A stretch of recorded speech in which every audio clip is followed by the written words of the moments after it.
कि लोभ हमारे जीवन को किस तरह से बिगाड़ता है। हमें देखना है और समझना है। जहाँ मनुष्य का अपना स्वार्थ सिद्ध होता है, जहाँ अपना लालच होता है, उसे प्राप्त करना अपनी पूरी सामर्थ्य, समस्त इंद्रिय, समस्त शक्ति को लगाता है। यही लोभ है।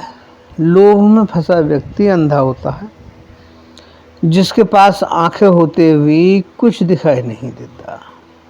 इस मनुष्य ने सिर्फ ला की पढ़ाई ही की है, दा की पढ़ाई नहीं करी।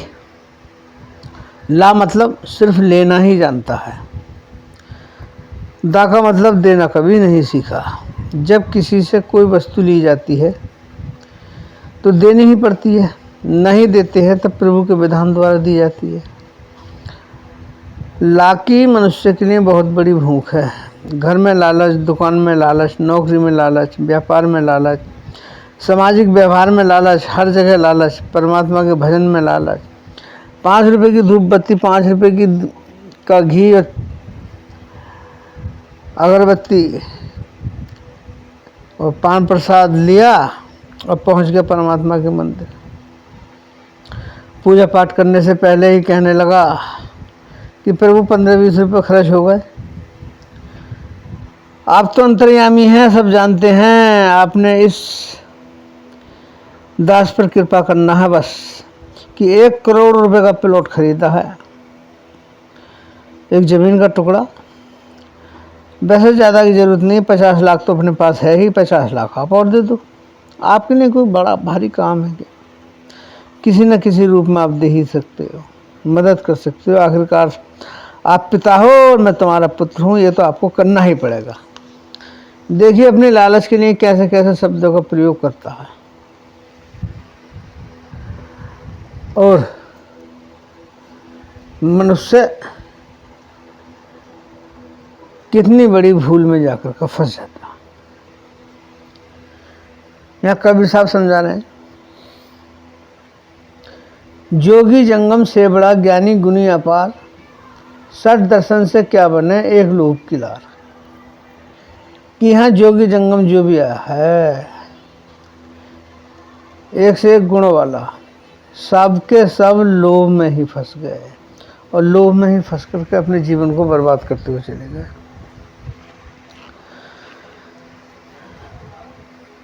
इसी तरह का एक दृष्टांत है, आओ उसका श्रवण करते हैं। नदी किनारे कुटिया, पीपल ठंडी छाँव, बाबा जी वहाँ रहते, सुंदर सा एक गांव।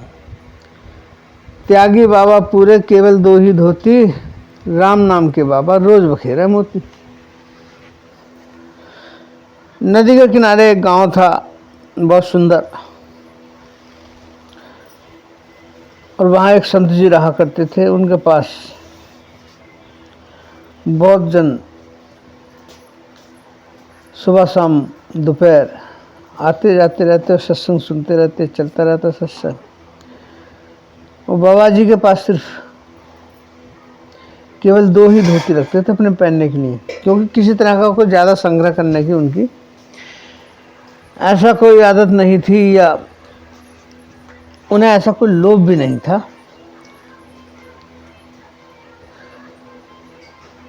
तब एक दिन बाबा जी चिंता में बैठे।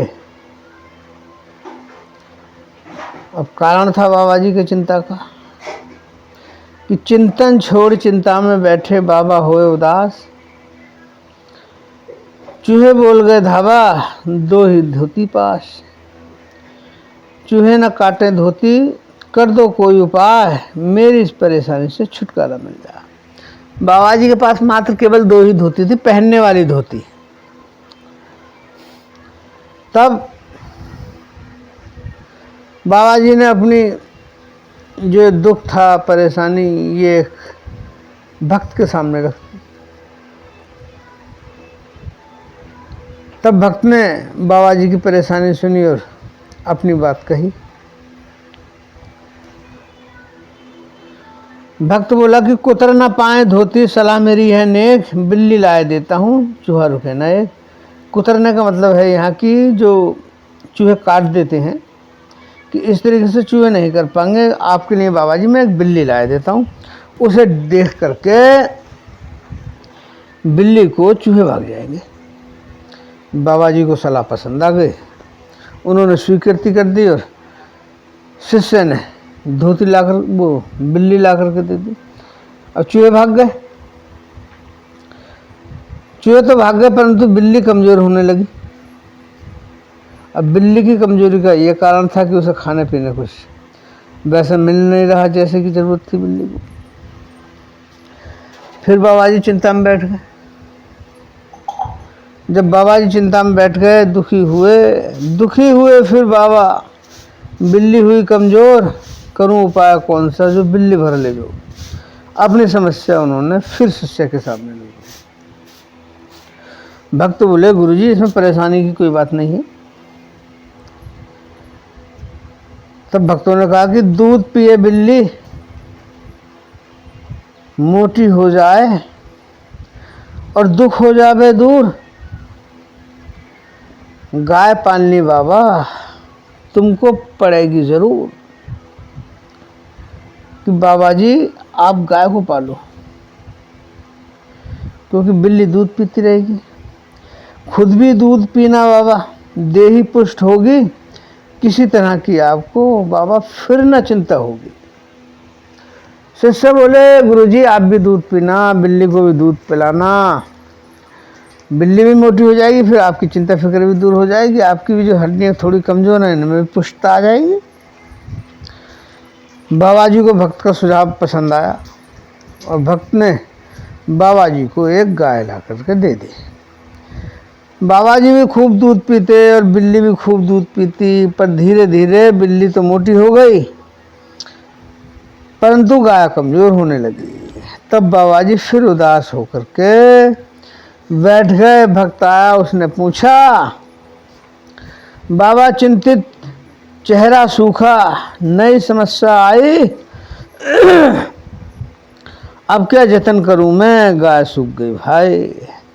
बाबा जी अपने उस शिष्य से बोले गए भाई अब क्या करूं बता, फिर मेरी गाय सूख गई क्या करूं। भक्त बोला खेत खरीदे मिलजुल हम सब, बोधें उसमें हरा चारा, खूब खिलाना गाय को, फिक्र क्यों करो क्यों भारा।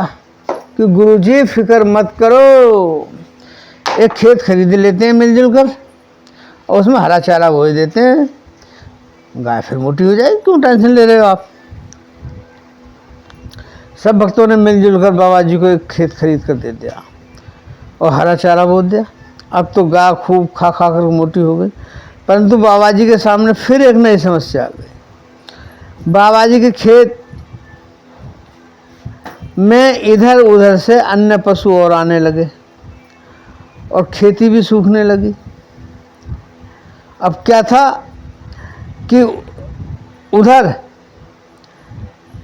वो जो नए पशु आए उन्हें देख के गाय भाग भी जा और खेती भी सूख। तब बाबा जी चिंता में पड़ गए।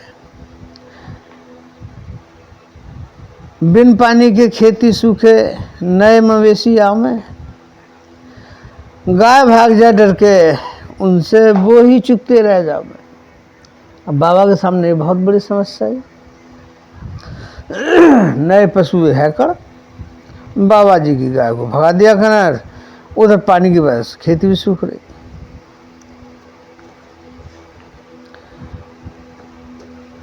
तब भक्तों ने कहा कि खेती काम कठिन है बाबा, बिना चाकरी का ना, नौकर रखोगे खर्च आएगा, नौकर मुफ्त मिले ना, खेती का सब काम करेगी तुम रहना आज़ाद, पका पकाया मिलेगा भोजन, उत्तम होगा स्वाद, खुशी आपकी इसमें ही बाबा, सुंदर सुशील हो पत्नी, एक गाय की भली चलाई, चाहे पाल लेना आप 10 हथनी। भक्त बोले गुरुजी आप तो एक गाय की परेशानी में उलझ गए, फिर तो आप 10 हथनी पाल लेना, हाथी पाल लेना, कोई टेंशन नहीं रहेगी। आप एक सुंदर सुशील पत्नी ले आओ, शादी कर लो, और आपको पका पकाया भोजन मिलेगा, स्वादिष्ट भी मिलेगा, और खेती का काम भी सारा वो आपकी पत्नी ही करती रहेगी। आप तो निश्चिंत रहना, अपना सत्संग करना, भजन करना, कीर्तन करना, भक्तों के साथ मौज मस्ती आनंद करना, घरेलू सारा काम आपकी पत्नी करती रहेगी। आप तो निश्चिंत रहना, टेंशन फ्री होकर। अब भक्तों का जब ये कहना था तो बाबा जी ने अपनी स्वीकृति कर दी। बोले यार चलो, जब इतना करा है तो वही इस काम को भी कर लेते हैं। भक्त के कहने पर बाबा जी ने शादी कर ली। फिर क्या था, बाबा खुश हो शादी कर ली, लाए सुंदर पत्नी। कुछ ही दिन में बच्चे 4-6 दशा भूल गए अपनी, भजन कीर्तन सारा भूल गए, उपदेश याद रहे बस पत्नी बच्चे, धोती बिल्ली गाय खेत। एक धोती के मुंह में बाबा को बंदर नाच नचाया, इतका रहा ना उतका, ऐसे ही जन्म गंवाया। अब बाबा जी की जब शादी हो गई भाईजनों, तो थोड़े दिन में बाबा जी के पास 4-6 बच्चे हो गए। अब जब वो बच्चे हो गए तो एक रो रहा है, एक हंस रहा है, एक सो रहा है, एक जाग रहा है। इधर उधर की परेशानियां भतरी पड़ने लगी। अब सब उनका खर्चा भारी हो गया। अब पत्नी भी उनसे नाराज रहा करे। अब बाबा जी को क्या पड़ा कि उधर सारा कथा कीर्तन सब भूल गए।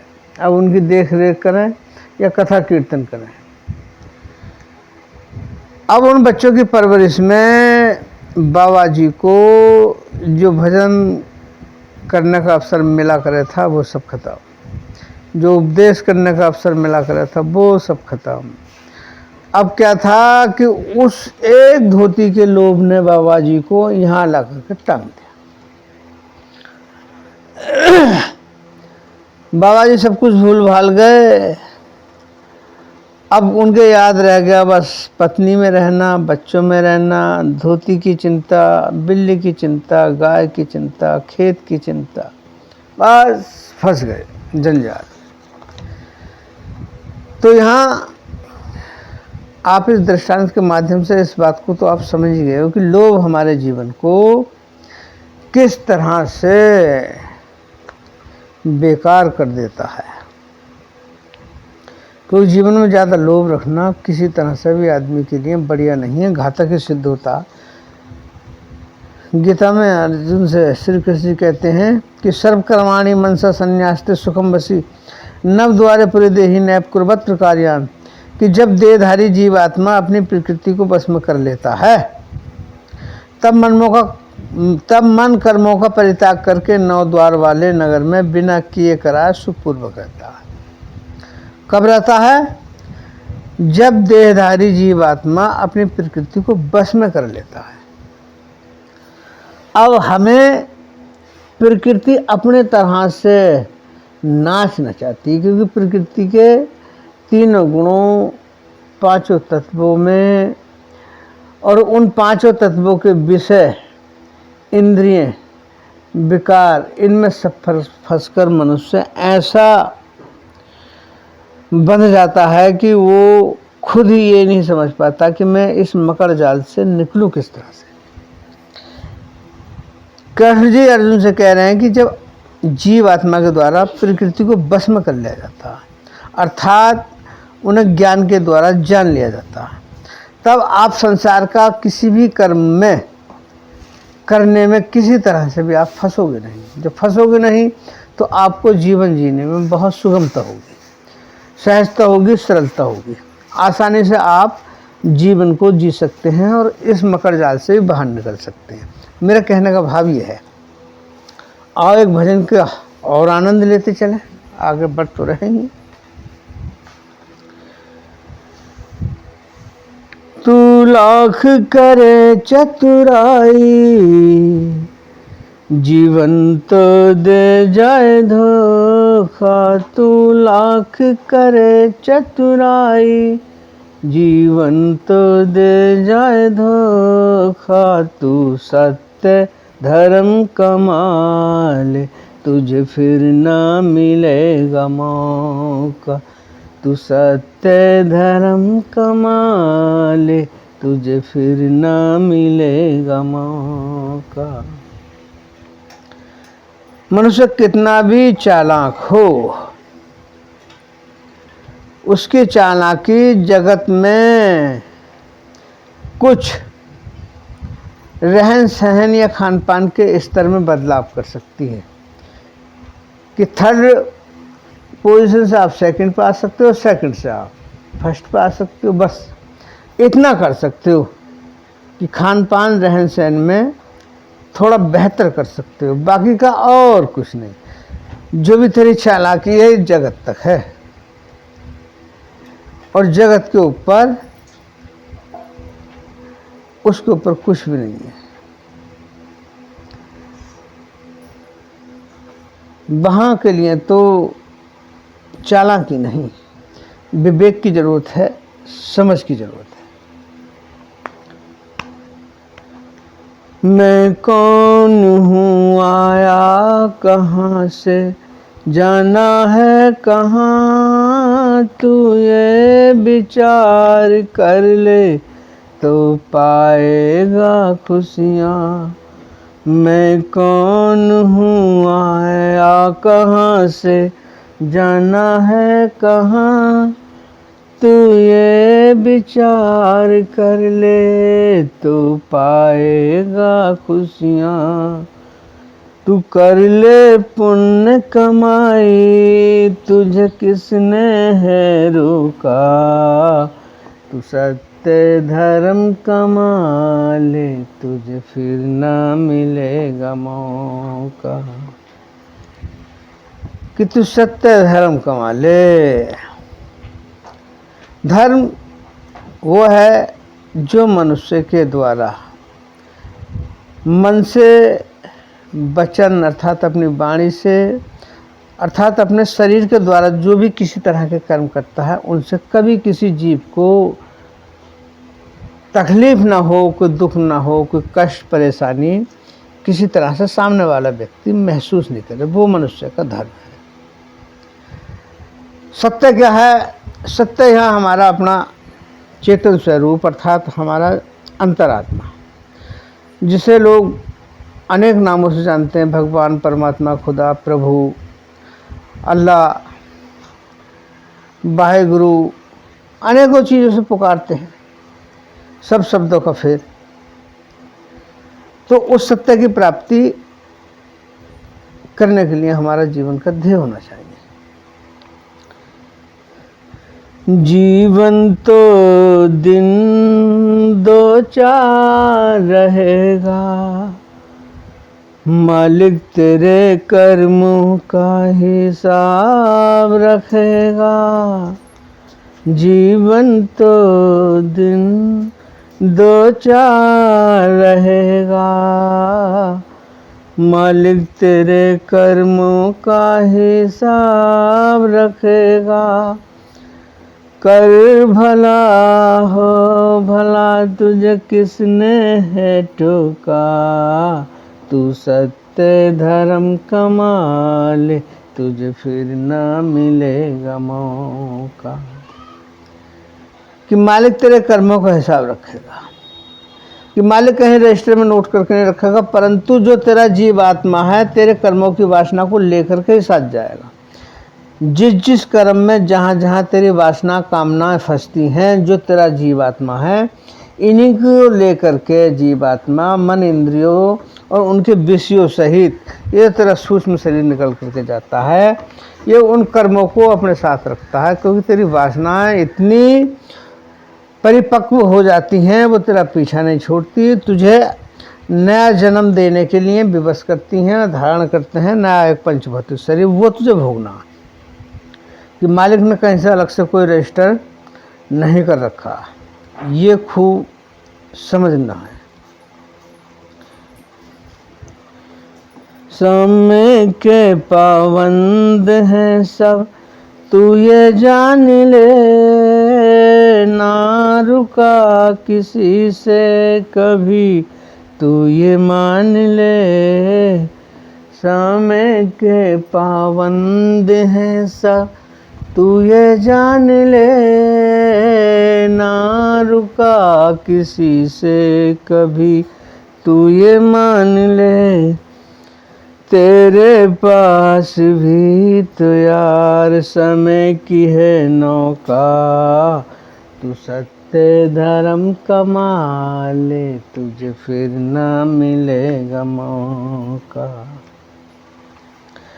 समय कभी किसी के लिए नहीं रुका है, और आज तेरे पास अपना ऐसा समय है कि एक तू सुंदर जीवन बना सकता है, क्योंकि उस समय की नौका में बैठकर, नाव में बैठकर तू इस पार से उस पार जा सकता है। समझना तेरा काम दोस्त।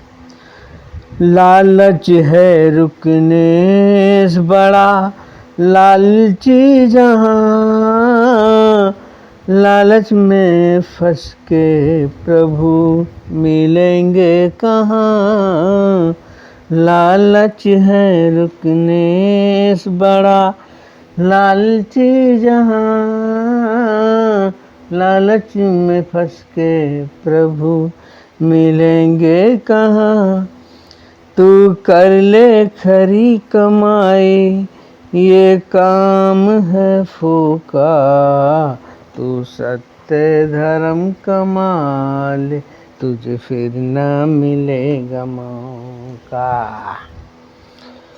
तू लाख करे चतुराई, जीवन तो दे जाए धोखा, तू सत्य धर्म कमा ले, तुझे फिर ना मिलेगा मौका। कि तुझे फिर मौका नहीं मिलेगा भाई। तू सत्य का, धर्म का कमाई कर ले दोस्त, क्योंकि जीवन तो एक आनी जानी क्या है चीज है, न आज है न कल है भाई। ये तो जब तक लग रहा कि तुम एक आप जीवन जी रहे हो, विचार करके देखोगे तो एक दिन ये जीवन है ही नहीं। इसका अंत का परिणाम पे विचार करोगे तो अंत के परिणाम पे पहुंच जाओगे कि वहाँ जीवन है ही नहीं। पक्का है, निश्चित है, सत्य है कि अंत में जीवन नहीं है, मगर आप इसे स्थायी और स्थिर मान बैठे, जबकि ऐसा कुछ नहीं। अब जब इसे आप स्थायी और स्थिर मानते हैं तो इसमें है क्या कि यहाँ हर चीज़ को तुम अपनी मानने लगे। अपनी जब मानने लगे तो उसने आपको ऐसे मुंह में अंधा कर दिया कि तुम्हें कुछ नज़र ही नहीं आता फिर। और जब नज़र नहीं आता तो जीव उस अंधेरी राह में फंस जाता, सब कुछ अपना मान बैठे, और वो इतनी परिपक्व गांठ बन जाती हैं कि वो आपसे न खुलती हैं न टूटती हैं। अब ऐसी स्थिति में मनुष्य का विवेक भी शून्य हो जाता, क्योंकि सब तरफ से उसे लाओ लाओ ही रहती है। अब किसी प्रिय वस्तु का त्याग करे तब तो वह कुछ जान पाए या समझ पाए, मगर ऐसा वो कभी नहीं करता। अब कारण ये बनता है कि यहाँ मनुष्य जब किसी चीज़ का त्याग नहीं करता तो उससे वो चीज़ छीनी जाती है। जब वो चीज़ उससे छीनी जाती है तो उसे वो दुखदाई लगती है। अपनी तरफ से मनुष्य को छोड़ता है तो उसमें उसे कोई दुख नहीं होता, कोई तकलीफ़ नहीं होती, ना ही उसे किसी तरह से कोई दर्द होता। और जब किसी से ज़बरदस्ती कोई चीज़ छीनी जाती है तब वो मेरा मेरा करता है और बहुत बड़ी तकलीफ़ में रहता है। अब हमें क्या है कि ये विचार करना कि एक दिन हमसे संसारिक सारी चीज़ें छूटनी हैं, राजी राजी गैर राजी, और यहाँ तक कि ये शरीर भी छूटना, राजी राजी गैर राजी। हम पहले से ही इस चीज़ का विचार करके और त्याग कर दें कि हमसे तो ये शरीर भी छूटना है और शरीर से संबंध रखने वाली सारी चीज़ें हैं वो छूटनी है और जगत की धन दौलत छूटनी है, तो आदमी वहाँ विवेकपूर्ण कार्य करेगा, धोखे में नहीं फंसेगा।